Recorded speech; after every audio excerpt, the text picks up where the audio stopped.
ஜூலை திங்கள் 15ஆம் தேதி வணக்கத்திற்குரிய தமிழ்நாட்டின் முதலமைச்சர்களால் தொடங்கப்பட்ட சீரிய திட்டம் உங்களுடன் ஸ்டாலின் என்கின்ற திட்டம். இந்த திட்டத்தை பொறுத்தவரை 10,000 இடங்களில் முகாம்கள் நடைபெறும் என்று அறிவிக்கப்பட்டது. இந்த முகாம்கள் மிக சிறப்பாக நடைபெற்றுக் கொண்டிருக்கிறது. இந்த முகாமை பொறுத்தவரை கலைஞர் மகளிர் உரிமை தொகைக்கான விண்ணப்பங்கள் 70 இடங்களில் பூர்த்தி செய்து தரப்படுகிறது. 70 தன்னார்வலர்கள் இந்த பணியில் முழுமையாக ஈடுபட்டு அந்த படிவங்களை பூர்த்தி செய்து தருகிறார்கள். பூர்த்தி செய்யப்பட்ட படிவங்கள் வேறொரு இடத்தில் அதை ஆன்லைனில் அப்லோட் செய்கிற பணி அலுவலர்களால் நடைபெற்று கொண்டிருக்கிறது. இப்படி இந்த முகாம்களுக்கு வருபவர்களுக்கு குடிநீர் வசதி, சிறிய அளவிலான சிற்றுண்டி வசதி, அதேபோல் அவர்கள் இந்த 3 சக்கர வாகனங்களில் முகாம்களுக்கு அழைத்து வருகிற தன்னார்வலர்கள் என்று எல்லா வகையான வசதிகளும் இந்த முகாம்களில் செய்யப்பட்டிருக்கிறது. பொதுமக்கள் எவ்விதமான சிரமமும் இல்லாமல், எந்த விதமான இடையூறும் இல்லாமல், எந்த விதமான இடைத்தரகர் நெருக்கடியும் இல்லாமல் இந்த முகாம்களில் அரசின் சேவைகளை பெறுவதற்குரிய ஏற்பாடுகளை மாநகராட்சி நிர்வாகம் செய்திருக்கிறது. அந்த வகையில் இந்த முகாம்கள் மிக சிறப்பாக தமிழ்நாட்டில் மட்டுமல்ல, இந்தியாவில் மட்டுமல்ல, உலக அளவில் ஒரு மிக சிறந்த வீடு தேடி அரசு என்கின்ற வகையில் ஏற்கனவே இந்த அரசு வீடு தேடி மருத்துவம் தருகிறது, வீடு தேடி கல்வி தருகிறது, வீடு தேடி எல்லா சேவை துறைகளையும் கொண்டு போய் சேர்த்திருக்கிற பெருமைக்குரியவர் முத்துவேல் கருணாநிதி ஸ்டாலின் என்கின்ற வகையில் மிக சிறப்பான இந்த திட்டம் வெற்றி திட்டமாக உலா வந்து கொண்டிருக்கிறது.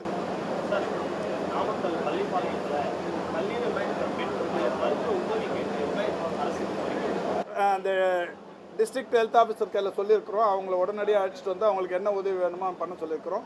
அவங்க கையில் அவங்க சொல்கிற அந்த புகாரையும் பதிவு செய்து நடவடிக்கை எடுக்கவும் வலியுறுத்தி இருக்கிறோம். அவங்களுக்கு தேவையான மருத்துவ உதவி உடனடியாக செய்ய சொல்லியிருக்கிறோம். இல்லை, ஏற்கனவே விசாரணை குழு அமைச்சு தான் இப்போ அதில் தான் இதெல்லாம் வெளியில் வருது. ஏற்கனவே வினீத் ஐஏஎஸ் தலைமையிலான டிஎன்ஹெச்எஸ்பி ப்ராஜெக்ட் டைரக்டர் வினீத் தலைமையிலான அந்த விசாரணை குழு எடுத்திருக்கிற நடவடிக்கைகளின் விளைவு தான் இப்போ இவங்கெல்லாம் வெளியில் வருது. இது நடவடிக்கை உடனடியாக எடுக்க உத்தரவிடப்பட்டிருக்கிறது. வேறுபடைகளில் கூட்டத்தை கலைக்கிறதுக்காக ஆம்புலன்ஸ் விடுவதாகவும் மீண்டும் இந்த ஆம்புலன்ஸ் விட்டு ஆம்புலன்ஸ் அந்த ஆம்புலன்ஸ் எடப்பாடி பழனிசாமி நான் நேற்று பார்த்தேங்க அந்த கிளிப்பிங்ஸு. அவர் எங்கே போகிறாரோ அங்கே ஆம்புலன்ஸ் வருதுன்றார். இதில் என்ன வேடிக்கையான விஷயம்னே தெரியல.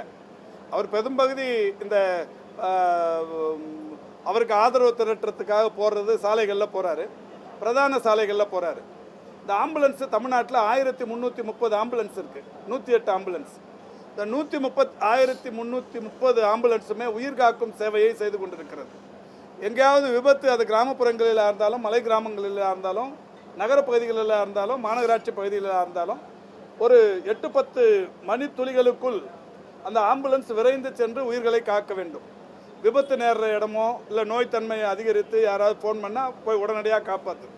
இன்றைக்கி உலகத்திலேயே இந்த 108 ஆம்புலன்ஸ் சேவை மாதிரி தமிழ்நாட்டில் இருக்கிற மாதிரி வேறு எங்கேயுமே அந்த சேவை இல்லைன்னு சொல்லி எல்லாருமே பாராட்டுறாங்க.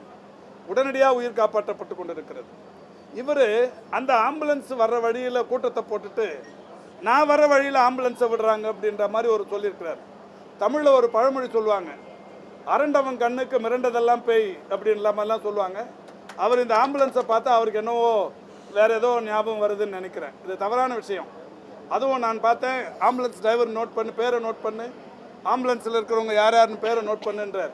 இது மருத்துவத்துறை அலுவலர்களுக்கு, மருத்துவத்துறையில் பணியாற்றி கொண்டிருக்கின்ற ஒரு தன்னார்வமிக்க ஒரு தொண்டு செய்து கொண்டிருக்கின்ற மருத்துவர்களுக்கு விடுக்கிற ஒரு மிரட்டல் தொனி.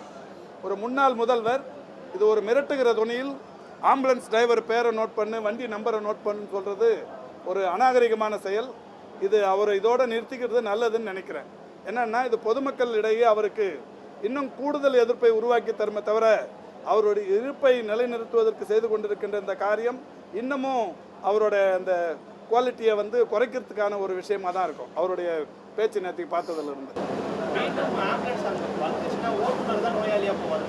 அதான் மிரட்டுகிற தோனி. இதை நீங்கள் கொஞ்சம் நல்லா பப்ளிக்கில் போடுங்க. நீங்கள் பாலிமர் தானே, இன்னும் ஒரு 10 தடவை போட்டு காட்டுங்க.